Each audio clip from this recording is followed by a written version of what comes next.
Good evening. A quick video from my driveway. Tonight I'm going to talk a little bit about planetary distances and the history of the names of the planets.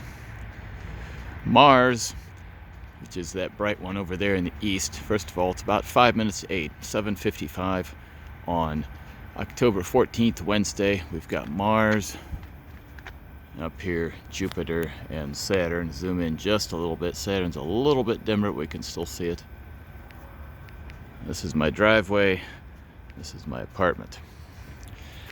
Anyway, Mars orbits at an average distance from the Sun of 141 million miles as compared to Earth's 93 million miles. So it's about a third, well, a little more than a third farther away.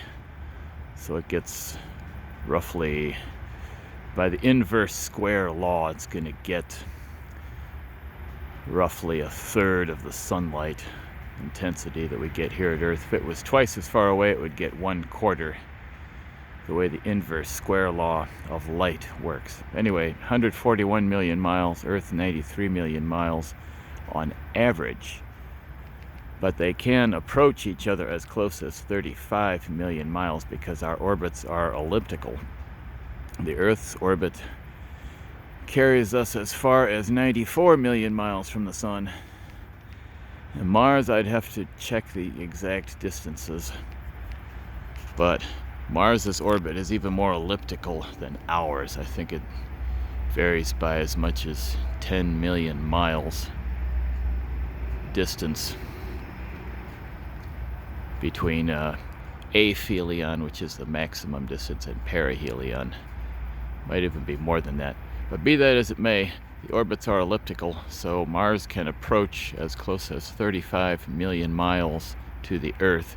That only happens every 15 years, because whenever they come up closest to each other in any given trip around the Sun, it may not be at the point where Earth is farthest from the Sun and Mars is closest to the Sun, as has to happen for us to be within 35 million miles of each other. So this is one of those years that's it's not quite 15 years since the last close approach. Let me see, that was in 2003, so it's actually 17 years. So this isn't going to be quite as close as it can be, but it's very close. Relatively speaking, it's going to be less than 40 million miles from us when we finally catch up to it in our orbit.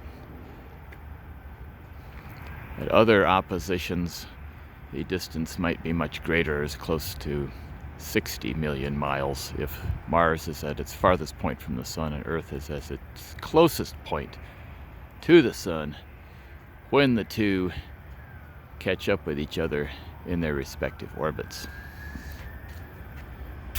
Looking up here, Jupiter is 5.2 astronomical units from the Sun, an average of 490 million miles, and its orbit's nearly circular, so it doesn't change much. Saturn is 9.8 astronomical units from the Sun on average. The average distance of about 900 million miles from the Sun. Again, at that distance, the sunlight's about 1/100th the intensity as at Earth. Jupiter, 5 times further out, it's about 1/25th. So the inverse square law, so 1 over 5.2 squared, maybe 26 or 27, whatever it is, but it's slightly more than 25 times less sunlight at Jupiter than at Earth.